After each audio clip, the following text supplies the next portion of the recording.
The first panel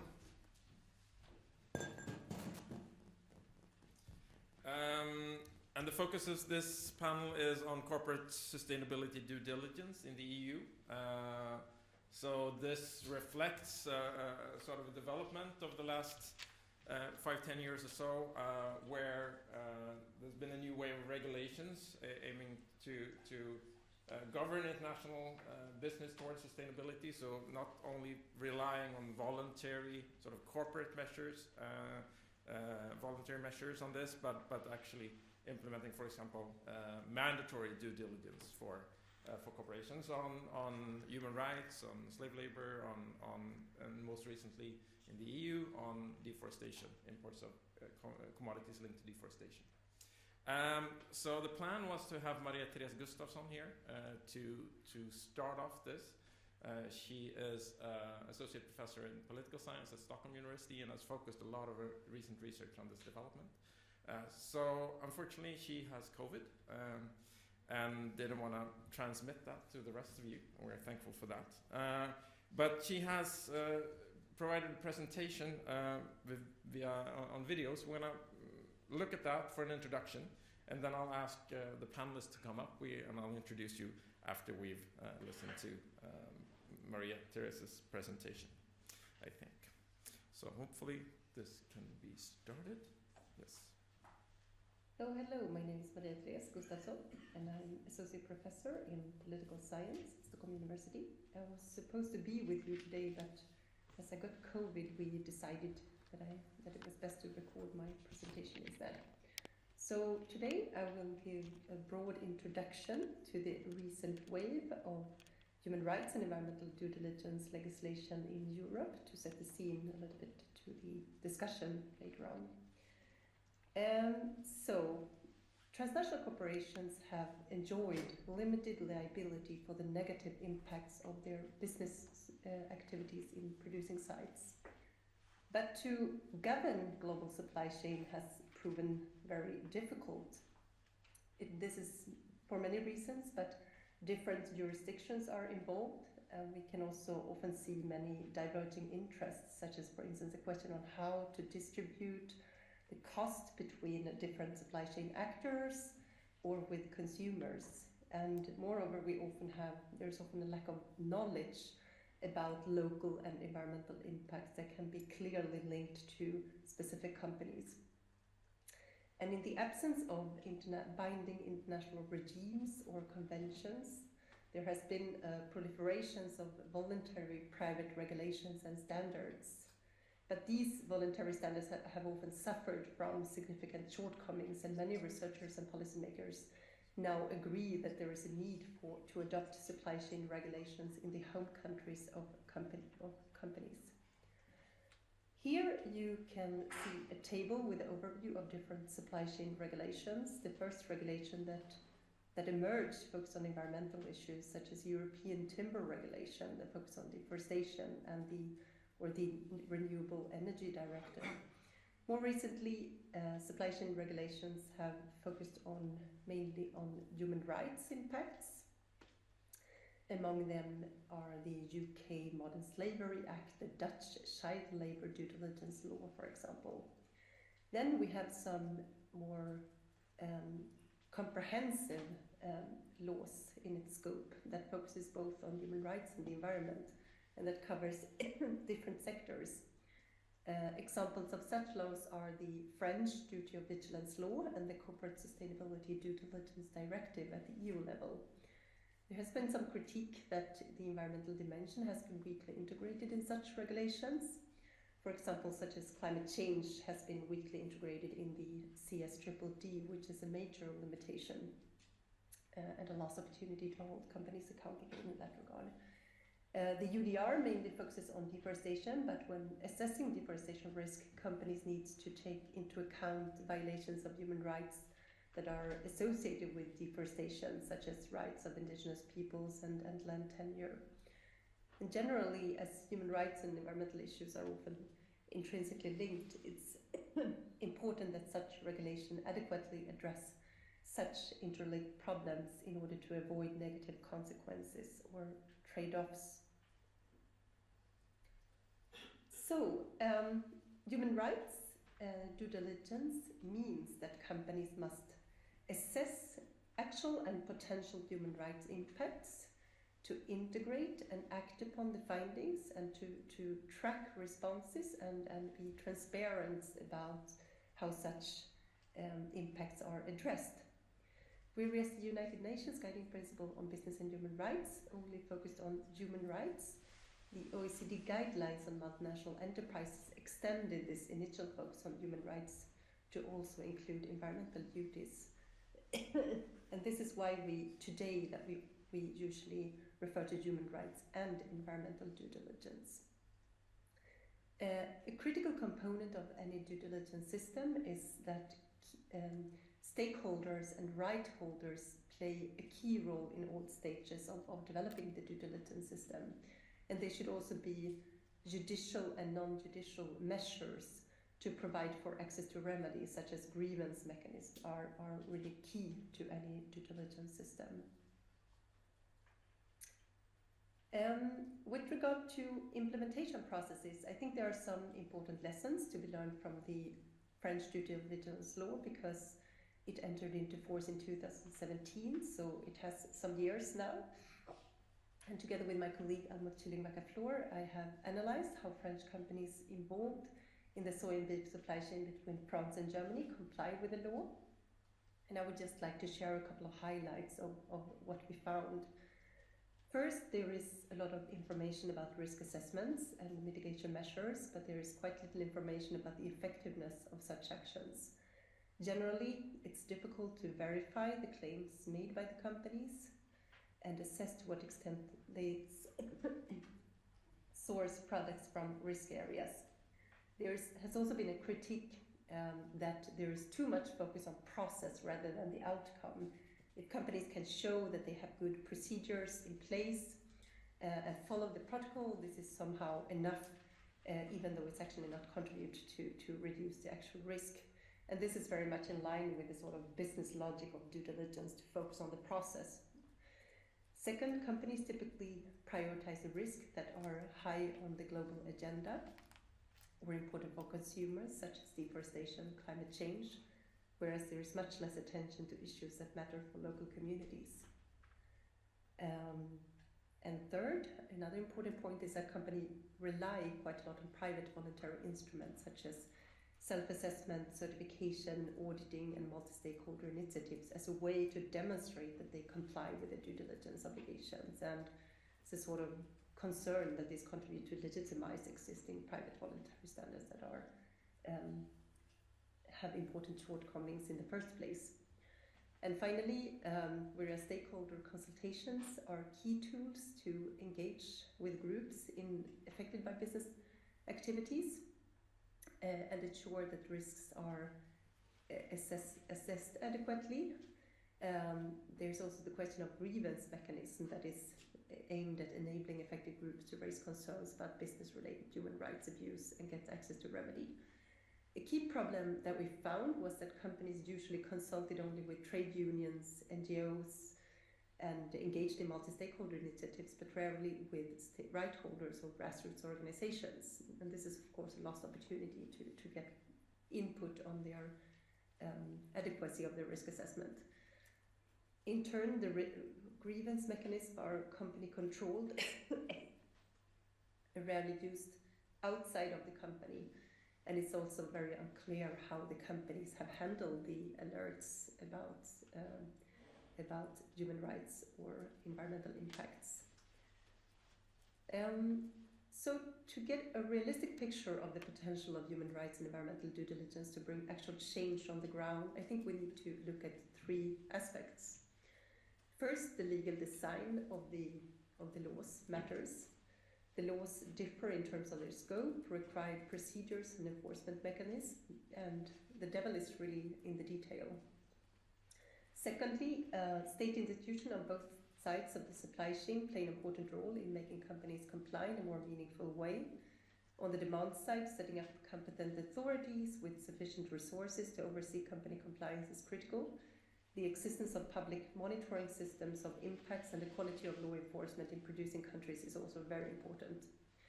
Finally, civil society organizations play a key role in the due diligence regime. They can bring in new ideas and challenge dominate ways of thinking about due diligence. They can generate alternative scientific knowledge about corporate impacts and engage in attempts to hold companies accountable via campaign or lawsuits. However, it's important also that it's not only the large NGOs and Western organizations that are involved in these emerging transnational contentions around human rights due diligence, but there is also a need to strengthen collaborations between civil society actors in producing sites and importing countries. So, finally, I would like to introduce the main characteristics of the EUDR. The EUDR is part of the EU's Green Deal and the Biodiversity Strategy and the Farm to Fork Strategy. It covers 7 forest risk commodities and some derived products of these commodities. The EUDR requires that products that are placed on the European market must be free from deforestation and forest degradation after 2020, which is a cutoff date. And they also must be in line with the domestic legislation, so they must be legally produced. So each member state must establish a competent authority to oversee the company compliance.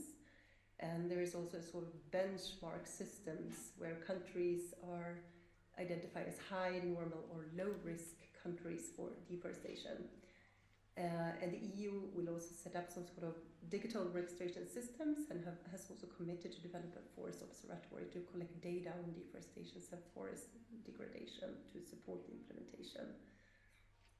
While the EUDR, in comparison to its predecessor, the UTR, closes some important loopholes, it has not been free from critique. And there has been critique that EU has adopted a unilateral approach and failed to engage in a meaningful dialogue and cooperation with producing countries. The question is if EU is sort of assuming responsibility or imposing European standards on other countries. And with regards to the benchmark system, it has also been criticized. This is a sort of highly political, how countries are defined and highly consequential for their economies. Other concerns is that there need to be more accompanying measures to create the right conditions for producers to comply. Otherwise, there is overhanging risk for leakage, and also, moreover, the question of negative impacts for smallholders has also been raised. Moreover, there has also been a concern about land tenure and land conflicts that are intrinsically linked to the deforestation problems, as well as other problems that how they will be addressed in the implementation processes. And for instance, there have been initiatives by civil society organizations in Europe and Brazil to build a social observatory to generate information about land tenure and conflicts to ensure that this important issue is not overlooked in the implementation of the EUDR.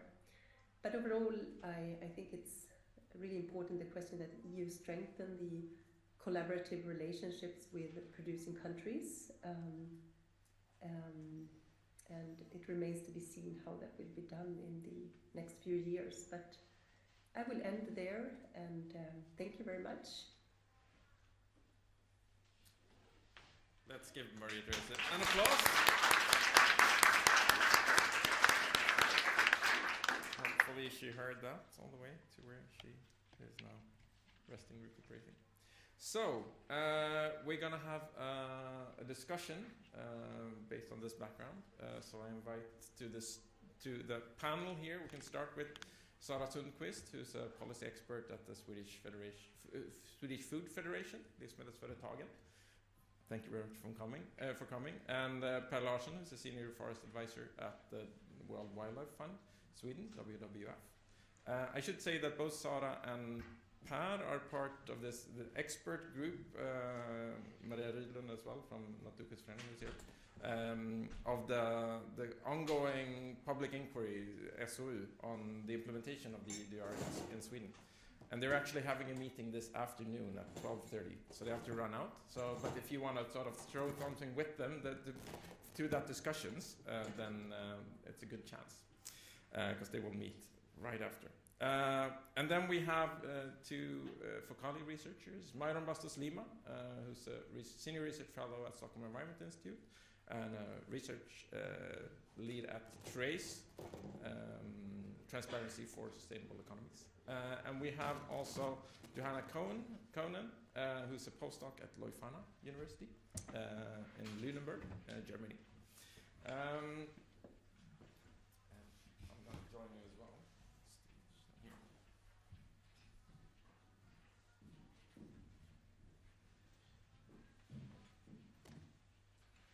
So I've asked all for you to prepare like a short introduction, just 3 to 5 minutes, on sort of questions around what sort of potential and limitations you see with these regulatory initiatives, and maybe primarily focusing on the EUDR, since we are Focali and forest is the central question we think about.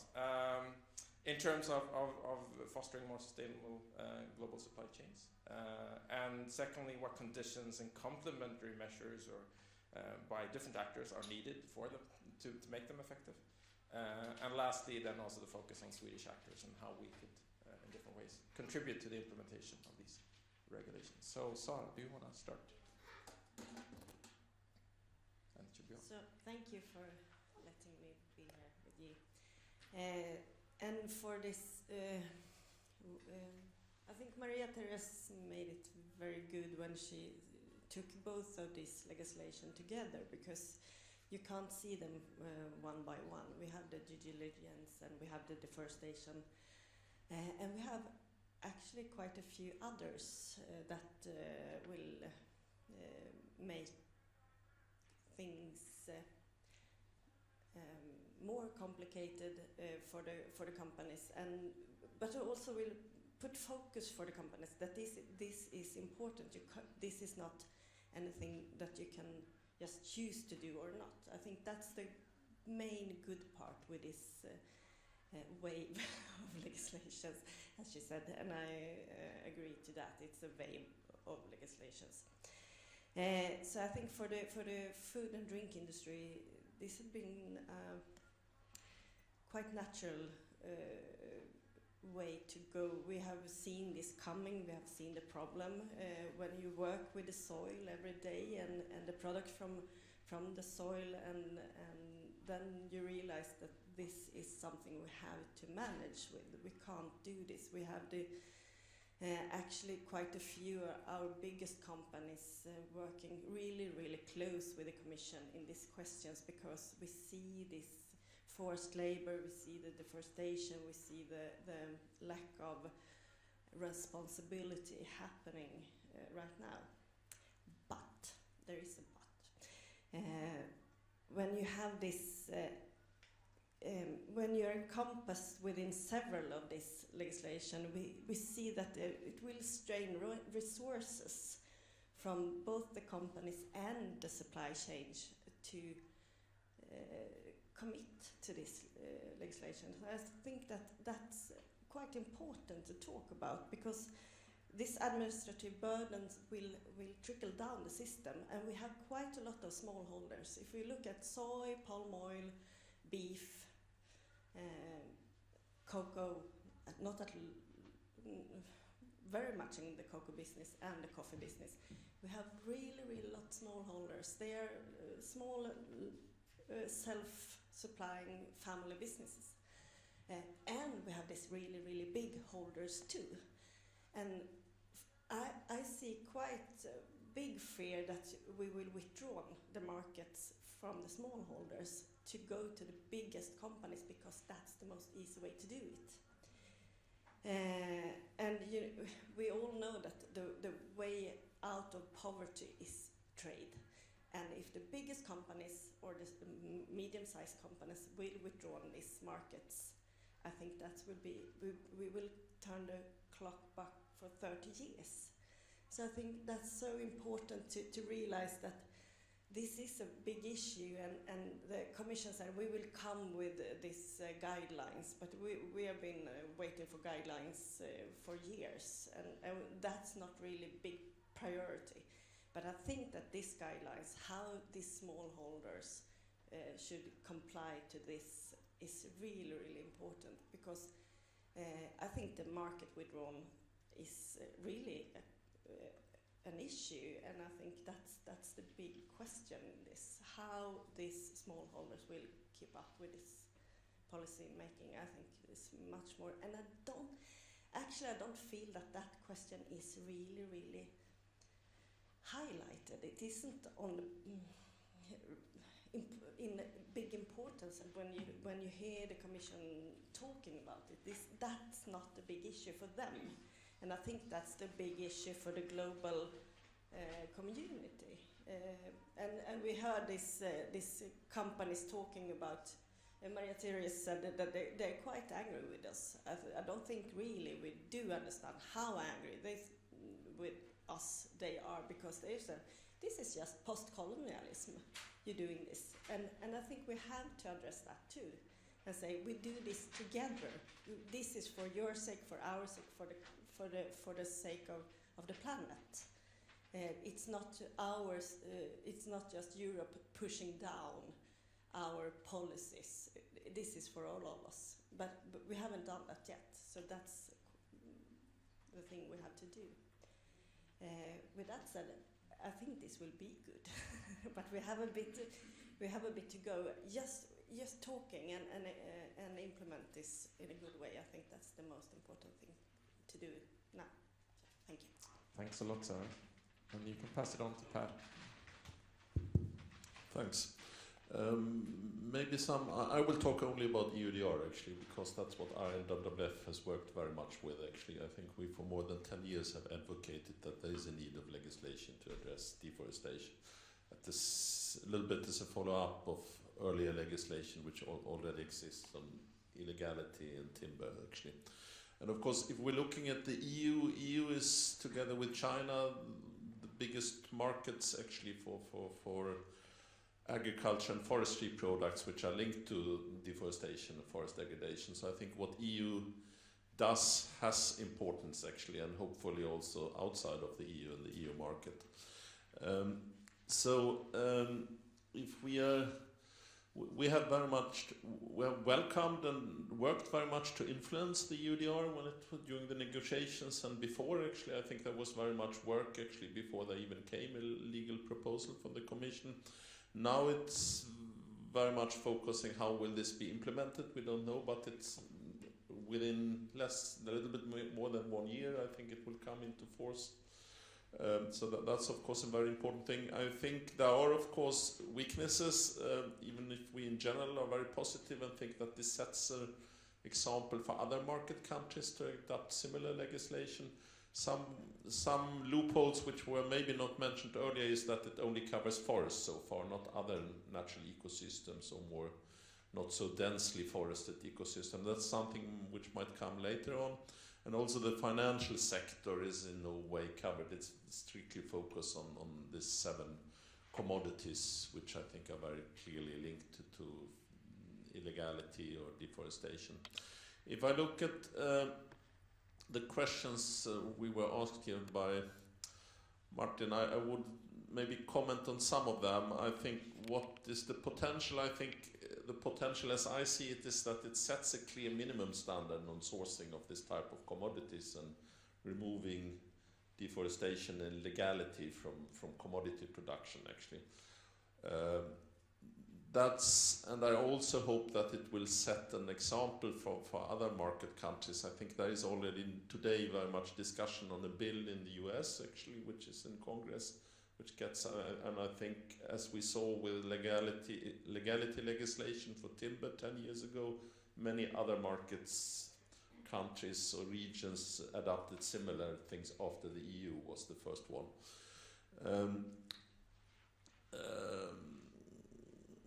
And maybe weakness, if I say so, or limitation is of course that this sustainability is much broader than no deforestation and legality.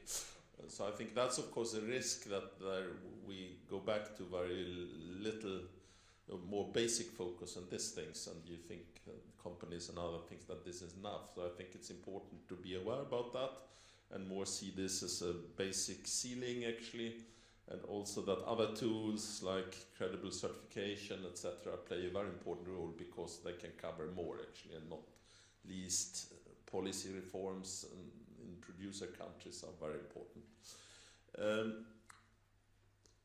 I also mentioned actually what conditions and complementary measures are needed. I think EU legislation on this is not going to stop deforestation globally, not even deforestation linked to commodities, trade and production. So I think we need to be very clear on that. On the other hand, EU is not, has a big importance globally, and we hope that might also work very proactively to implement similar legislation or supporting legislation or other policy tools, both in market countries and especially in producer countries, as we talked about before. There is of course a very strong commitment actually in the legislation to work in partnership with producer countries and so on, but as was a little bit said here before, that hasn't really happened yet actually. I think it would have been too early, but we see that as very important also. And there's very much happening all over the world actually. I've been in quite many of these countries the last 2 years, and the EUDR is a big thing. Maybe the country where I hear the least about it is in Sweden.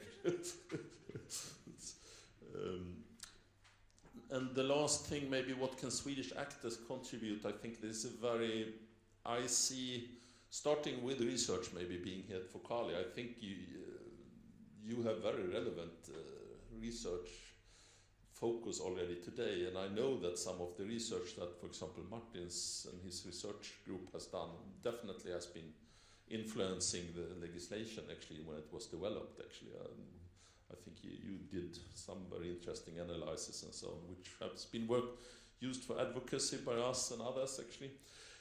Looking at the broader issue, I think that this is of course a very important area also for Swedish development assistance also. I think it's I think there will be a very important need to work in producer countries, and especially the link to trade and the private sector I think makes this very relevant also.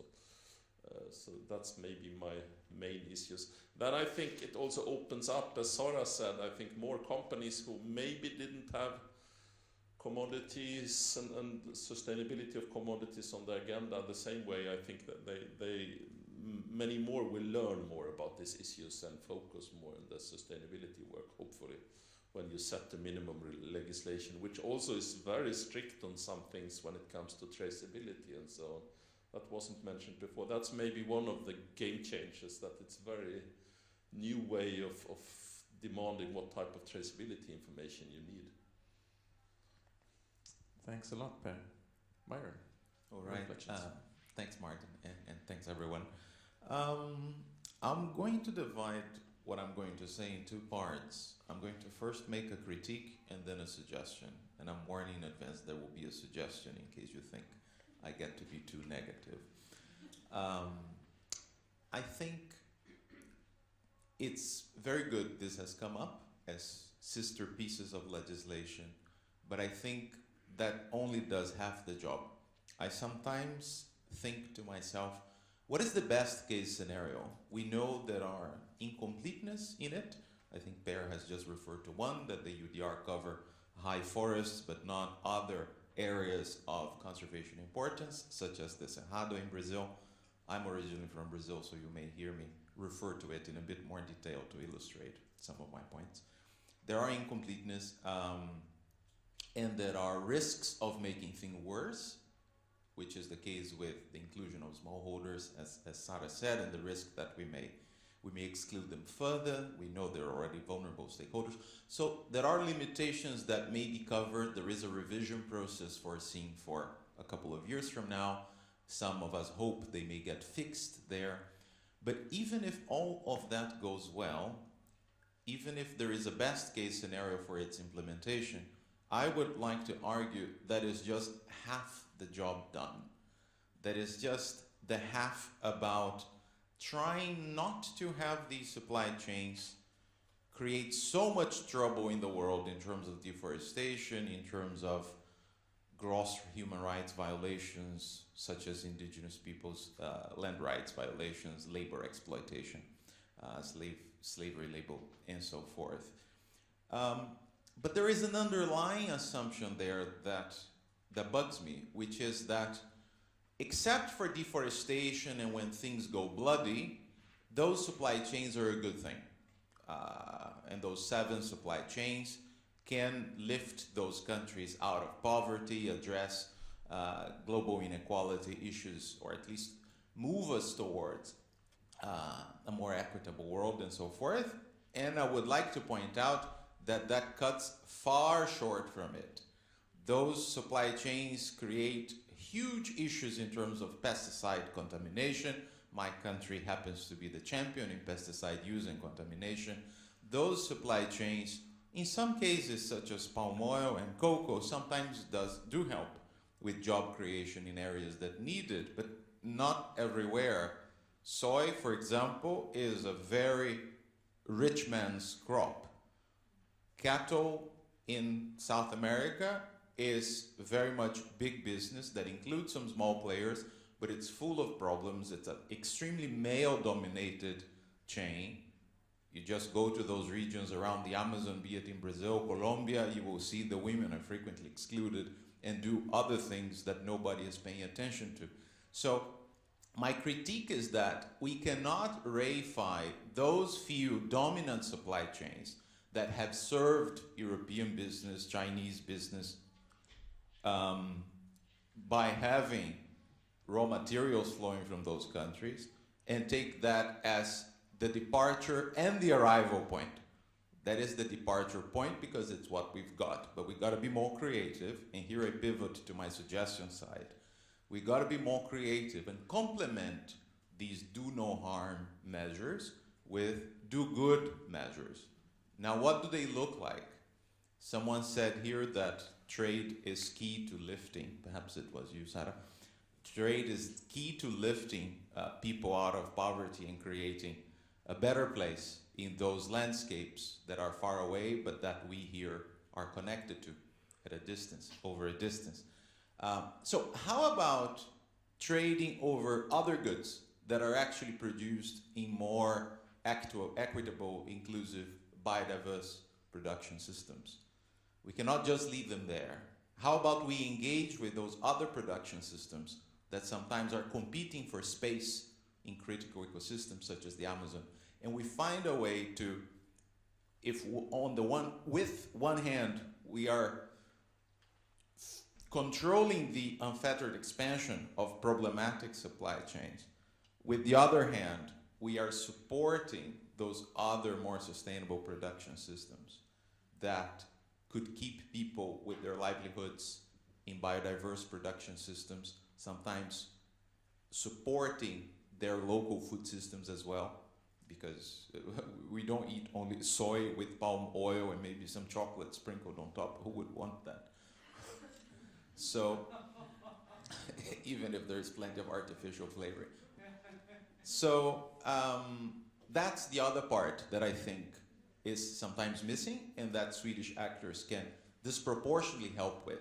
We sometimes do point out that Europe's share of consumption of those commodities is shrinking as especially Asian markets go up, but Europe still punches above its weight in terms of development finance and engagement with climate funding and so forth. Sweden in particular still punches above its weight. If it sources relatively little of those commodities, even if we compare to countries in this region such as Denmark and Norway that search far more of those commodities, Sweden punches above its weight when it comes to its ability, and one would hope willingness, to engage positively with those landscapes and contexts. So I would invite us to think more about how these various measures can be integrated. Yeah, that's my pitch. Thanks, Meyer. And Johanna, to round us off. Yes, so I would actually like to put the EUDR and due diligence back into the global perspective, because I think we can derive a few lessons from there, and I thought about like 3 main points. So I think the first potential risk we have heard about in Maria Therese's presentation and from the previous talks is like, of course, there's a high risk that we have leakage effects. So basically, now it depends a lot on what companies actually do. If they segregate their supply chains and basically send the clean stuff to Europe, but send the high-risk deforestation commodities to other markets, we won't create a big impact. And this is a very real risk, especially because South-South trade is rising and there's rising demand for these commodities in other countries. So we have to look also how other actors outside Europe are behaving. But I mean, this is a very negative, the risk side to it. But I think we should also think about the positive unintended consequences that these due diligence laws have. And this again has to do with like how companies now will react. Because we recently talked to someone who was working in a big trade company that is trading agricultural commodities. And that was a sustainability manager saying, basically, we as a company, we will implement the EU standards and rules to all our supply chains, no matter we deliver them to Europe or to China. Because anyhow, these commodities may end up in Europe in the end anyhow, so they may just go through China or other countries. And this is a very positive sign, and I mean, I have a background in political science, so this is what we call the Brussels effect, where companies now basically are very much influenced by what Europe is doing and then transmitting these rules also to other markets and other companies. So, and I think we have to also talk about the positive spillovers or the positive unintended effects that we might have. And it might be transmitted through these market actors that lobby other companies to do the same. But it might also be triggered through like a norm cascade in the sense that other countries, Western or like global North countries, are very much influenced by these talks that we have in Europe about it and kind of mimic or use the same policies and have like a policy diffusion. So that's kind of my main first point. The second relates also very much to what Maria Therese was saying.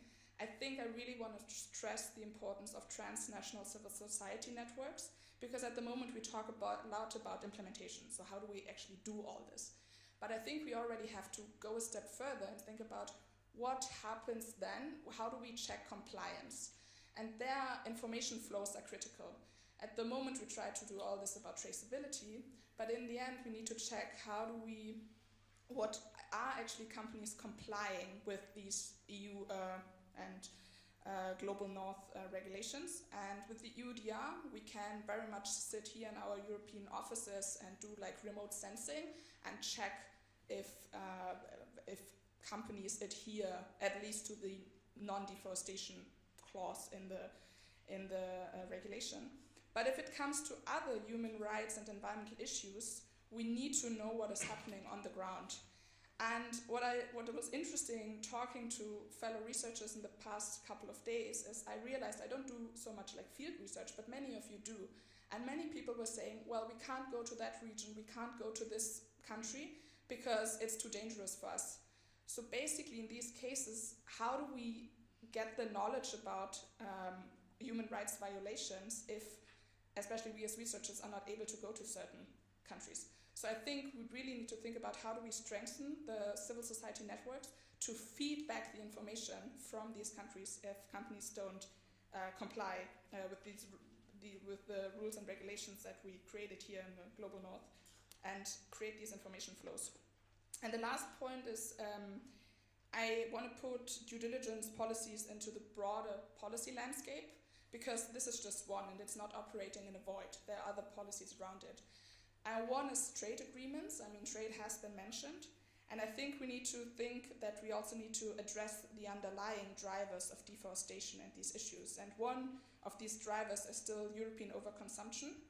And what I find interesting is that, for example, the EU is still liberalizing a lot of its trade. For example, recently signing a trade agreement with Japan on liberalizing beef exports. And it's not really, if you think about from like a trade perspective, there's a lot of liberalizing trade and not really working on EU overconsumption, which you may say, isn't it that contradictory to, on the one hand, we green our trade, but we don't really work on the underlying drivers, which we may address in other policy, through other policy instruments like trade agreements. And related to this also comes, like, if we look into policy interactions on a global level, I want to raise the question that actually also Maria Therese was mentioning: what is the role of producer countries in helping to make this, to implement it effectively? Because in theory, we think we can bypass a lot of producer governments because we work through companies, we work through markets, and we don't necessarily need good governance in these countries, in the producer countries. But I would challenge this assumption and say we still need good governance in these countries, especially, for example, the EUDR requires compliance with national laws on human rights and not with international standards. So it's very much dependent on what is happening in producer countries. And that would be my last point. Thanks a lot, Johanna. So I want to pick up on a few points that you all mentioned. We're going to also let in questions from the audience quite soon, I think, so you can think about what if you have questions. And all you in the panel, feel free also to raise your hand and if you want to sort of respond to. But I thought I'd start with the question that you raised, Sarah, which is of course close also to the Focali, because it's about forest, but also about livelihoods. And the smallholders. So you mentioned, Johanna, there's also the sort of the challenge of understanding what is actually happening on the ground, and you mentioned pushing that sort of requirement to report and so on to smallholders. So first just a clarification. I assume that is more with the sort of human rights and other types of due diligence rather than the deforestation requirement, which in a sense hopefully could be sort of measured by you or somebody with remote sensing or so on, or just to clarify that. Do you want to pass on that? I think both, because the information requirements are quite extensive for all this. We have this due diligence directive, we have the deforestation-free product directive we're talking about right now, and we have the forced labor directive, and for quite a few of these products or commodities, all this will be kind of one package, I think, because it's the same department at the companies working with these processes, because there's quite a few processes. And I'm not really sure that just the monitoring will do, because we have this cooperative mills or companies doing so, and you have to talk with them, because you can't say, when you buy from a cooperative or something like that, you have to talk to them, and they have to supply you with the information. So I'm not sure you can rely on the traceability yes. will that information requirement. Pat, do you want to? Maybe that wasn't really mentioned so much in the beginning, actually, but I think these traceability requirements are probably the clear game changer. And I agree on that. It's definitely a challenge with smallholders, and I think it's not the smallholders as such. I think it's that maybe smallholders are quite far away. The way that typically you have been doing business with them is very maybe ad hoc and not so integrated. Companies haven't really worked with integrating them very clearly in support, but all of this can be done, but I think it needs a different approach. And that relates to Myron's sort of potential challenge, or how. So I was also curious to hear what you say about that, Sarah, in terms of Swedish food system actors. If you want to mitigate this risk that you just exclude smallholders and so on from your supply chains, what leverage or what possibilities do you have to do that, to go not only for no harm but also positive impacts? What kind of supports would you need from other actors in order to achieve that? including from consumers in terms of demand or willingness to pay more for good products? Or what would be crucial in mitigating that risk? Well, that's a really good question. I have to think a bit on it, but as you know, in Sweden, if we talk about Sweden, we're quite fast on adapt new trends, new food from all over the world, and I think that's a way out, because I totally agree with that. We have these monocultures, we have this also mono diet. We are actually all over the world starting to eat the same, and you can't really rely on 7 crops on 90% of the land as we do today. And I think that's one of the main problems. We have to have a bigger varieties of what we eat, what we like to eat, and the food culture globally. And of course, we as a small land with a highly adaptive population, I think we have an opportunity to do something, but we are a really, really small market. We are a tiny market, so of course it will take much bigger movements to do a big change. I think so, but I do agree absolutely 100% with the big picture. So, and maybe bringing that to your point, Per, you said that Sweden is the place you've heard people talk least about the EUDR in particular, and maybe, I don't know if it was deforestation in general, but so what, is there something we as research should be doing, or better, or you as civil society organizations, or the food companies, what could we do to raise awareness around these issues and sort of bring support for positive change through these regulations? Good question. Maybe I can clarify also that I think challenge in Sweden is that you automatically think about Swedish forests, and especially if it's about EU legislation, actually, due to how Swedish political decision makers approaching this, actually. So despite the fact that rather big competence, I would say, that we have in Sweden, and international companies which are within global supply chains, but I don't know, it's sometimes that you automatically think about Swedish forest and not our global impact.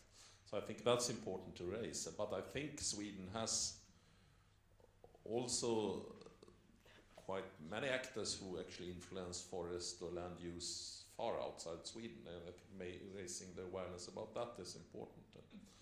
And I think, and then of course, I don't think it's a secret that Sweden as a country was one of the countries which was most negative towards this legislation. So the whole political world is a little bit focusing on that, actually, which I think is a limitation, actually. So, and then maybe just to support that, in Sweden it's just about the Swedish production, forests and forestry industry. We don't talk about it as an impact in third countries. We talk about the Swedish forests, and also the part of this implementation investigation we are in. They're just talking about how to be able to keep on selling the Swedish forest products outside Sweden. So it's, I think that's actually really, really bang on time. Yeah, thanks. And just also to explain that, because the EUDR and these other requirements, they apply to production worldwide. It's not just what we import, which means that Swedish companies also have to comply with this, including Swedish, for even selling it, even domestically, right? Because Sweden is part of the EU market. So, and exporting to other outside of the Europe, yes. Myron or Johanna, do you want to respond to this, and maybe we can start opening up for questions from the floor? Just quickly to add on what Sarah helpfully said, I think Sweden is in a unique position in a sense within the EU market, because its industries are not so vestedly invested, forgive me, in the current supply chains, as is the case in some other European countries, say Denmark and Spain have very significant pork industries.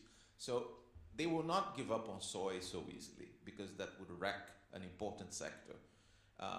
And the same for countries such as Belgium that import tons of cocoa. Sweden, on the other hand, has a very open-minded food consumption market. I would agree with that. Open to novelties, more than other European countries are, I would argue. And it seems to be positioned in a way that it could actually be a pilot case or an entry point for new goods. I mean, if I think of the Amazon, there are so many nut types and local fruits that you've never heard of. I wish I had a sample here and then we would fill up this tray. I do have some at home that I regret not bringing, actually. And he was like, oh, this exists. We could be making things with this. And this is a place where I could see that thriving. And then suddenly someone comes from, I don't know, the Netherlands or France. They're like, whoa, what is this? Oh, yeah, it's from the Amazon, actually. Oh, okay. What about we diversify and break down our monotonous diets? And that could be incredibly supportive to the efforts against deforestation, because it would keep people whose livelihoods depend on a standing forest in business, rather than them being sent to the city because they cannot thrive because the global market is only interested in soy and in those other 6 commodities.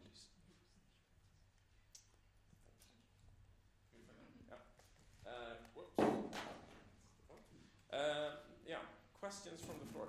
Magdalena, do you want to? We have, I think, was 1 hour from the back. Jakob?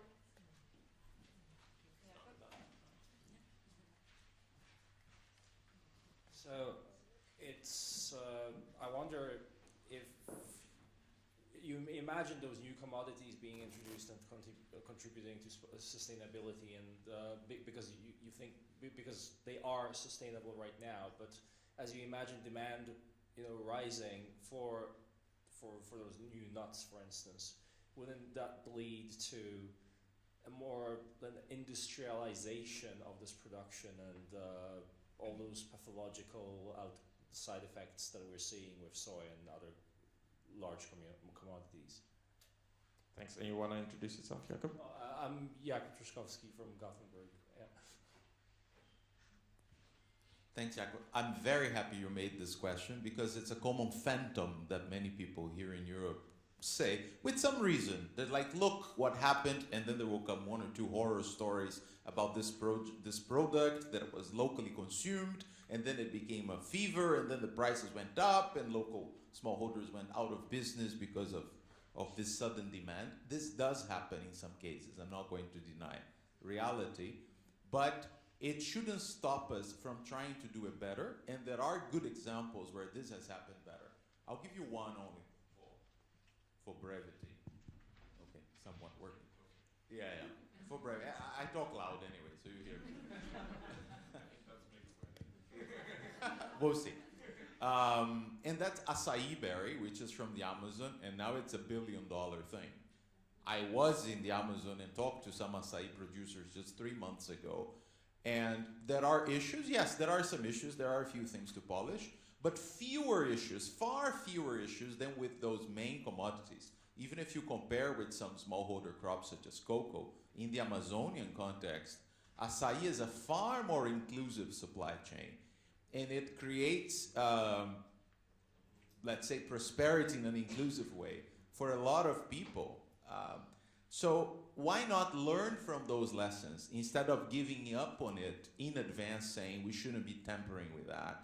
I think there's plenty of example already of how it can be done increasingly better, and I just don't see how we're going to address this without trying it out to involve the goods that those people already produce.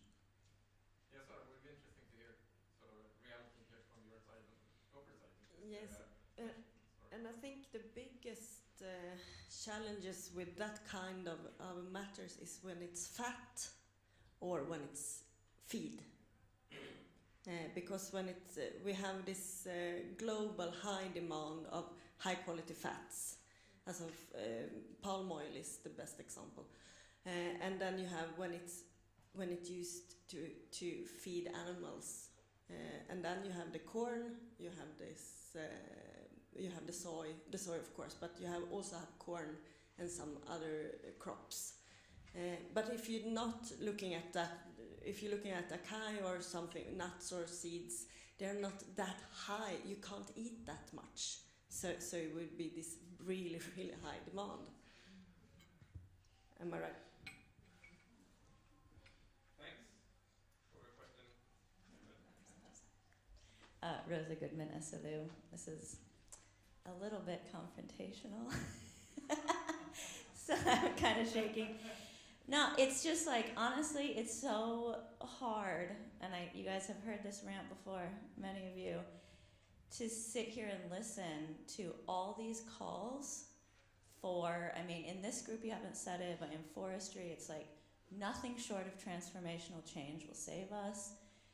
Myron's call for do good supply chains. I've been working with this for 5 years, presenting a very do good supply chain, like transforming the tropical timber industry, and in 5 years not a single researcher has ever joined me. And it's devastating. It's like, this is, like, when I learned about it, I was like, this is my life's work, this is what needs to happen. And, you know, people outside of academia recognize that it's a very good idea, but within academia, we're so stuck on just focusing on the problems and talking about like theoretical change of do good things. And then when I present my work, and I've been involved in other like very like systemic, totally do good, like all good outcomes, these systemic solutions, every single paper has been rejected because it's too idealistic, it's too utopian, and it's like, what the heck is happening here? So I just want people to think about that. That when you're actually presented with what we say we need, please be open-minded. And if anybody wants to work with me, it'd be great, because it's really lonely and I cannot do this alone. And you are? Rosa Goodman, SLU. I hear that as a challenge mainly to the researchers on the stage here and in the room. I don't know, Myron or Johanna, do you want to respond?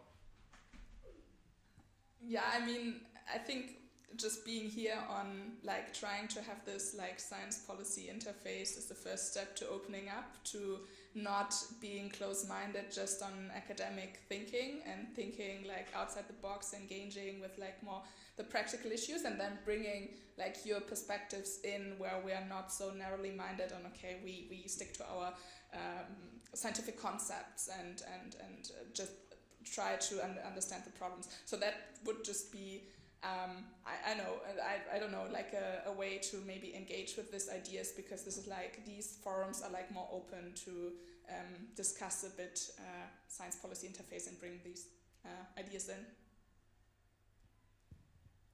Thanks, Johanna. Just to, and I think just to clarify that this sort of, you often think of an organization like Focali as a researcher, you often think about how, we discussed this yesterday and internally, how we are going to reach out with our knowledge, but a day like this is just as much, I think, the other way around, a sort of reality check on if what we're talking about is relevant at all, and I think, yeah, so I think that's a really good challenge, Rosa, as well, in terms of that. So please talk to us and say, you know, you need to think about this and that. So, Myra, do you want to also respond? Or some more questions from the floor?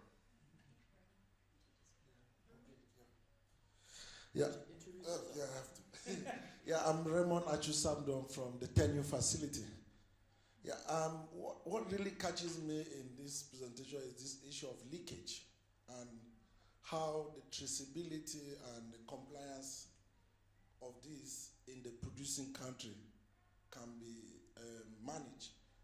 And I really like Johanna's presentation, which bring out this issue of the gap and how civil society could feel it, especially where researchers cannot travel to really look at what is happening on the ground. Is it really matter? A typical example is Eastern DRC. This conflict going on there, people can't travel to look at what is happening. But to my best of the knowledge being there, the private sectors, actors like Chinese, they are taking advantage of the conflict. And they are doing this And how do we address that in a way that we can really manage in this type of conflict areas that are remote that we cannot reach? Yeah, civil society is a possible option to build a network, but is there any way, is there any thought, thinking how to manage it? Because it is really a serious issue in most of this country. Yeah, I just I just take it. Yeah, I think, I mean, I just raised this issue without having, like, of course, a clear solution. What I found is interesting, what I found in other contexts when studying how the EU influences environmental issues outside its borders.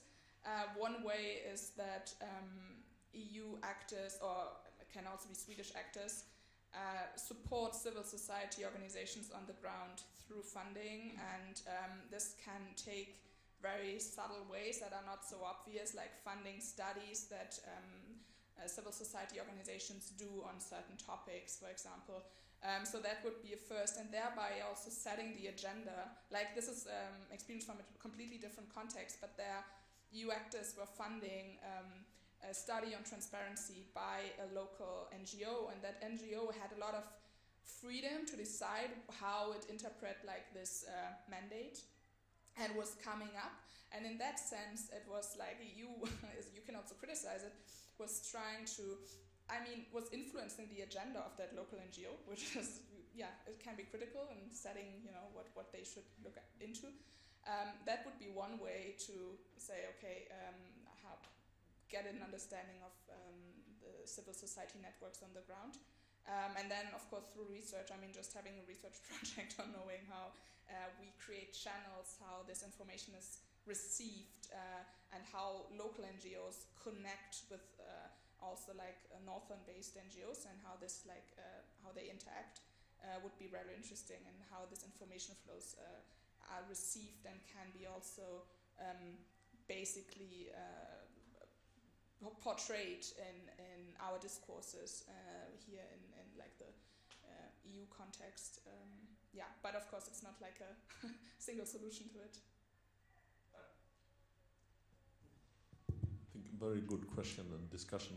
I think I have one example. I think since around 10 years ago we have the European Timber Regulation, which is only about timber and legality. But I think there is one thing which maybe is not so always so well known, that the EU has invested very, very much in these voluntary partnership agreements, which was from the beginning thought that we were going to work with countries and then we get licenses which we can work to fulfill. But I think that hasn't been the main focus or success. I would say it very much has been the domestic processes involving civil society and other stakeholders actually to create forest sector reforms and building traceability systems, which has often been very well perceived actually in many of these countries. I think even if they haven't succeeded, any of them, they have resulted in very much good things actually. And I hope that that is something which can be scaled up, and especially now when we're talking about something outside of the forest sector also. And I think many civil society organizations, both in these countries and in Brussels level, have been pushing very much for that, keep on that actually, even if it didn't deliver so much licenses and so on. I think it has been quite positive. I don't know how much research there exists about that, but I think that's one example how you can link trade and EU policy and legislation actually with pushing for that. And I hope that that will continue actually with a broader focus actually, which the EUDR is focusing. And it also takes time. I think that there was probably very unrealistic expectation that this will happen quick, but I think EU has had some type of EPA processes actually with up to 40 countries, so it hasn't been that small either. Thanks.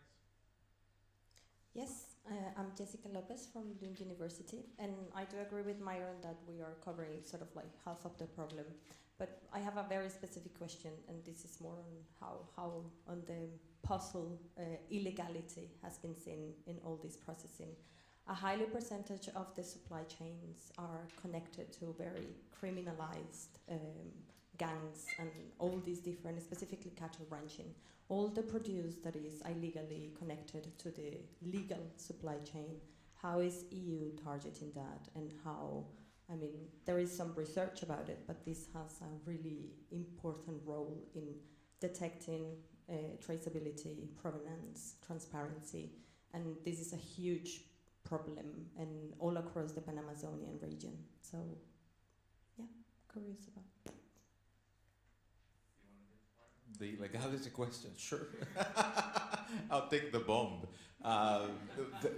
Very good, Jessica. I mean, that's just the hard reality, and I think there are different levels to that.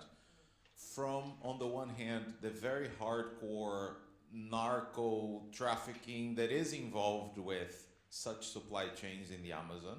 Don't think that it's separated. The gold supply chain, the cocaine, the weapons, the illegal fishing, all that in the Amazon is done by people who collaborate under the shadows.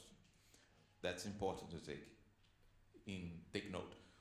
It goes all the way from that, which is very difficult and at some point becomes a police issue, to something which is less of a police issue, which is people illegally cheating systems and doing, for instance, what's called timber laundering or cattle laundering, where you basically take cattle from your cousin's farm as yours and declare that as being clean, not from deforested lands, but it actually came from his land deforested last week, and so forth.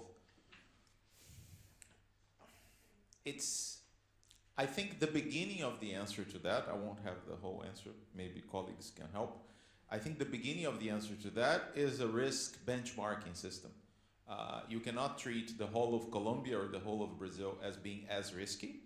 So you can focus your effort on the hotspots of high risk area and then center there the finer analysis of where that is coming from.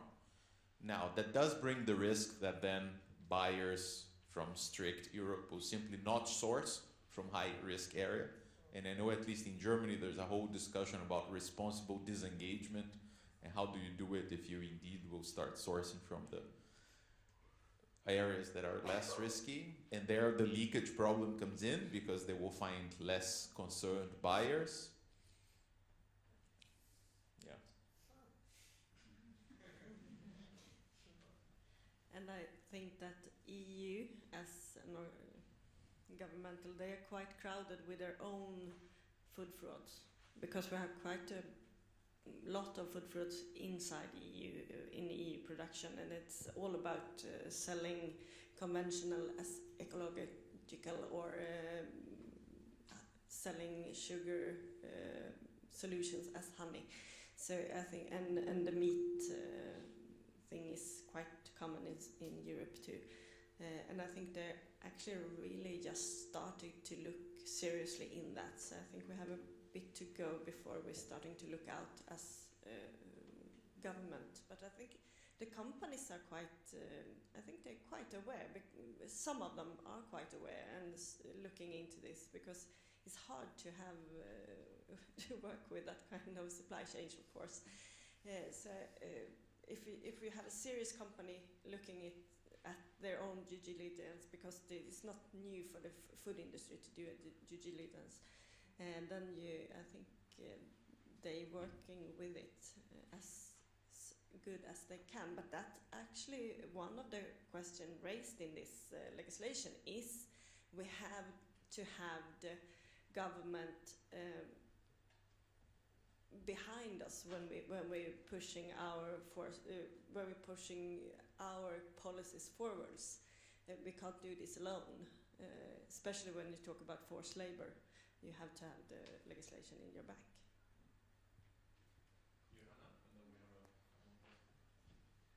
Yeah, I just want to relate to this disengagement question. So just theoretically now, we might disengage from these regions with this very high risks, of course. But there, I think, is also, at least very hypothetically and potentially, a trend that could be more positive, seen more positive. So if we now imagine big players threatening to disengage from certain regions, and this may may not be so relevant for deforestation, but I just think about textile sector, for example, threatening to disengage for these high-risk countries, Bangladesh or so. I'm wondering actually to what extent this may trigger a policy change in the countries, in the producer countries, in a positive sense, because they may risk to lose their kind of competitive advantage, and they may just increase or like improve their regulation to try to avoid this disengagement, in the sense of strengthening their national regulations, in the sense of decreasing risks and keeping the big players in their markets. And this is just very theoretically, but I think it could be the positive side of this the threat of disengagement of big players, and this could apply to these illegal hotspots maybe as well. But of course there are like big power plays behind it, so let's see if that happens. Okay, thank you. Mine is more of an opinion than a question. So my name is Tapiwa, and I'm from LM International, or Lakamihunen. And climate change is actually regarded as a cross-cutting issue in our thematic areas in the 80 countries that we implement in globally. So my opinion is, in most cases, there is no collaboration between research, the private sector, civil society, and the communities that we seek to save. And governments would have these really nice policies in their shelves, and research would write these good papers and just have them there. We will be on the ground seeing what's happening on the ground, and at times we're not so sure where to turn to. And then the community itself would also have its own indigenous knowledge and ideas that could actually work, but they're not really properly documented and no one really knows about them. So in the end, we have little islands of success, which could only be put together if there was this platform to actually have everyone else coming together to then have this conversation and understanding on what exactly should be done and where should these things be taken to. I remember growing up in Zimbabwe, there was a time where everyone else wanted to go to the city because life seemed so good in the city. And then the development sector came, and then they're like, no, your life is in the soil, you need to go back and start farming. And then we're going to be giving you inputs. And then there was this whole rush of now young people going back to the village because they wanted to claim their land and then start farming. And then 2 years down the line, now it's, oh, this is wrong, we're doing it wrongly, we're supposed to, research says we're supposed to do it this way. So there is that gap between all four sectors in trying to get things done and demands met and serving the planet.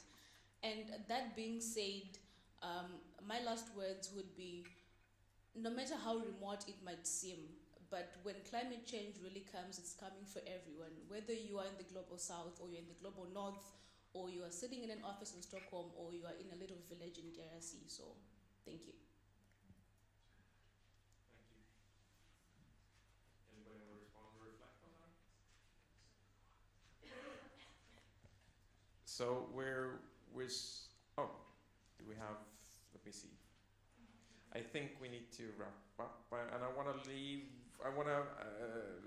end with the challenge to all of you in the panel. Maybe I should have communicated this earlier, but I'll give you a minute to think about this. But let's say we would meet here again in 10 years, and the EUDR has really been successful in reducing deforestation, not just for commodities reaching sort of cleaning up the EU market and EU demand, or Swedish demand, but also outside of that, had sort of real impact on reducing deforestation. What was it that made that happen? What was the crucial sort of part that actually meant that the EU deforestation regulation had a positive impact? So take half a minute or so to try to think about what you think is really crucial for that, and the rest of you in the room can do the same thing. And then just a short remark from each of you.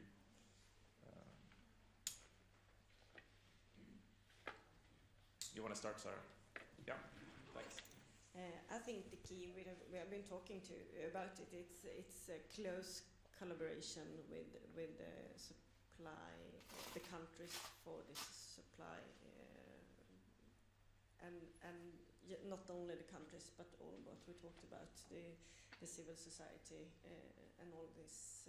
Just reach out to say we're doing this together. This is not top down. We have to do this together. I think that's the main aim for the Commission to get this going and work. Thank you. I could say very many things, but I needed to think a little bit. 10 years is quite a long time. No, but I think, of course, success, I think, is that this doesn't stay in one legislation which is only focused on Europe and just compliance. I think it's that this has contributed and triggered a lot of other collaborations and reforms and cooperation with producer countries or actors, and actually, but also that EU is not alone. Actually, I think that it's more or less a global norm. Actually, that we don't accept deforestation, illegality linked to commodity trade, and of course, but it will never be. I think there is so many more other things which need to happen on investment in forest, but I think this has triggered some of them and strengthened some of them, and maybe that's what I could say. Thank you, Per. 10 years from now, if it had worked out, I would look back and realize that we managed sooner or later to include seriously the finance sector. And we could monitor where the money is going. And simply whatever company, no matter if it's selling to Europe or not, would not get the chunk of capital that goes or runs through Europe. It was not accessible to them anymore if they were found to be involved in tropical deforestation. That's what did the trick. Thank you, Meyer. Yeah, I think I will just resonate with Per's point that I think if we see a bigger impact, then it's because other countries follow suit and what follow the EU in implementing these regulations, because the risk, as I said in the beginning, of leakages are so real that I think there need to be other markets that have similar legislation in place to have a global impact. Otherwise, we will just have clean EU supply chains. That might also be an outcome, but that might not have a global impact if there are not other global markets following. Thanks a lot. I think very useful discussion. I think it can help inform what we do in Focali, and as a researcher, I hope it can also help others in the room who are involved in these issues in different ways, in different capacities. So a big round of applause to the panel.